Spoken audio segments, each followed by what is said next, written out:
I'm Peter, and I'm a big fan of the Fantastic Four, a Marvel comic started by Stan Lee and Jack Kirby back in 1961.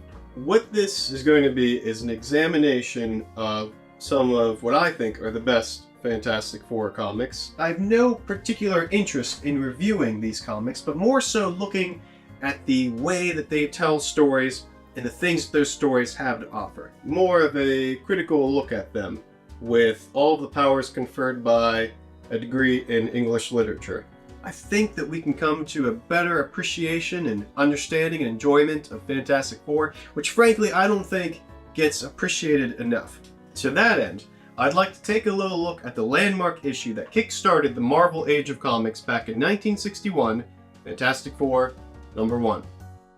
There are a lot of things to be fascinated by in Fantastic Four #1, but one of the things that interests me is the motif of monsters. The word monster keeps being thrown around. There's some mild body horror. The bad guy highlights the monstrousness of the Fantastic Four themselves, and there are of course plenty of traditional monsters to boot.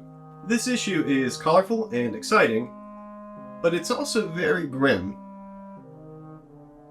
The monsteriness starts right from the cover, which looks about typical of the comics Martin Goodman's company was publishing during the late 50s and early 60s, before it was officially Marvel Comics, when its bread and butter was monster magazines, westerns, romance books, and teenage humor. Fantastic Four #1 does sort of bridge the gap between Marvel Monster Mags and the dawn of Marvel superheroes. We first meet the Fantastic Four, scientist Reed Richards, his fiancée Sue Storm, her fiery-tempered kid brother Johnny, and Ben Grimm, in a series of misadventures portrayed as quirky and humorous to us, but as utterly terrifying to everyone around them. There are scattered reports of monsters walking the streets. Reed puts people in a panic from page 1, Sue is mistaken for a ghost, Ben is mistaken for an alien, and the military is called out against Johnny. By how much the Four terrorize the town, plus the property damage and accidental threat to life caused by Johnny and Ben, the argument could be made that they are essentially monsters. They certainly seem it to the people around them. But Reed, Sue, and Johnny don't seem to see themselves as monsters. Only Ben bemoans living in a world too small for himself, and constantly hides his form behind a trench coat and glasses. The monster motif continues into the next section, a flashback to the birth of the FF after their exposure to cosmic radiation. We see the horror of the transformations and the terror it sends through the Four themselves. Johnny even accuses Ben and Reed of turning into monsters. However, of course it's Johnny who's the first to come to terms with his fate, as he realizes that his new fiery affliction has also given him the ability to fly. Then, in a beautiful piece of condensed storytelling, they all come to terms with their new forms. The Four stand silhouetted in the flame Johnny created in the underbrush. The silhouettes draw attention to their physical forms, their compositions, their identities, now fundamentally altered, along with their lives and destinies. As they watch the flames burn themselves out, their own fears also subside, and they begin to realize that they are not simply monsters, but more than human, and have the opportunity to give back to humankind more than they ever imagined they could. Even Ben sadly comes to this understanding. Just look how sad poor Ben is. Now, apart from the initial shock of finding their powers, only Ben will go on to still consider himself a monster. Naturally, he's the only one that outwardly looks like one. Ben even refuses to call himself Ben anymore, instead choosing to go by what Sue called him when she first saw his new appearance. A thing. Just look how sad poor Ben is. But with the Four established, we're set to meet their villainous foil, the Mole Man, on monster-infested Monster Isle. Our first proper look at the Mole Man is this blinding lime yellow, popping off of this deep purple behind it. It's especially striking since this shade of purple was only used a few times in the first 4 pages of this issue and hasn't really been seen since. So it comes as a bit of a shock. There are printings of this issue that give the FF purple costumes instead of blue, which is an interesting choice which visually connects the FF with their foil, the Mole Man. As it is, aside from some menswear in the first 4 pages, and just a touch to accentuate the FF's private jet, really the only other purple we've seen so far was this. Light purple for Ben, early on in his human form, and then again for Sue, when she experiences the horror of her powers. Now, I know these comics were put together in a hurry, but I like to think that there's some sort of a connection between these two moments. When Sue goads Ben into flying the ship by calling him a coward, and then when Sue and the others receive their comeuppance, as Ben predicted they would.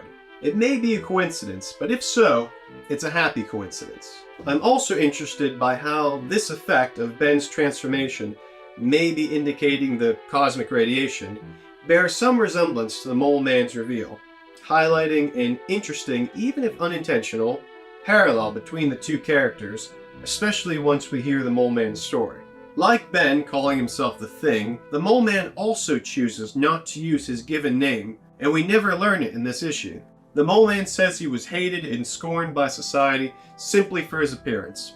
Depressed, and preferring loneliness to the cruelty of his fellow humans, he went exploring in a desperate attempt to reach a place no one had gone before, the center of the earth. But upon doing so, there was an accident, though he came to terms with his monstrous state and used his newfound abilities to his advantage. That makes the Mole Man a pretty remarkable parallel to the FF. They both went on journeys to places no one had ever been. Upon doing so, they were both in accidents, they both had monstrous results, but they both came to terms with that and used their new abilities to their advantage. What makes the Mole Man a dark reflection to the FF is that he chooses to hurt humanity instead of help it. And his depiction as orange during his origin story only further connects him to Ben. Of course, one must often ask, who is the real monster?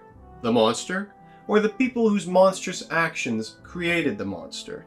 They probably didn't feel like they were really hurting the Mole Man with their words, but their scorn would affect him just the same. In a similar circumstance, although the Mole Man is a foil to all the Fantastic Four, he especially parallels Ben, just as Reed, Sue, and Johnny especially parallel the people who helped create the Mole Man. Both the people the Mole Man encountered and the Fantastic Four hurled insults and surely didn't understand the depth of depression and desperation they were driving their targets to. They don't seem to be portrayed with particularly malicious intent, but as lacking empathy.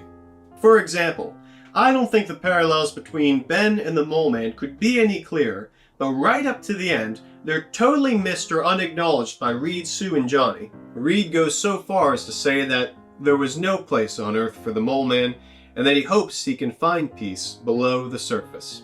Ben sits behind Reed, silent, shadowy, and sad. The art clearly seems to indicate that the irony is not lost on poor Ben. In this last tiny panel, they couldn't be any closer, yet more distant. As we've seen, the majority of the FF don't view themselves or their actions as monstrous. But this demonstrates a subtle, unintentional monstrosity, similar to how they unintentionally terrorized the city at the beginning. They don't seem to realize how they're hurting Ben, and it's this thoughtlessness and disregard that return us to thinking maybe some members of the FF are indeed monsters, by how their lack of empathy hurts others. Granted, it may be hard to empathize with a super strong angry rock man, or a commander of monsters bent on crippling the surface world, which is why the cycle has a tendency to continue once it's begun. So there we are.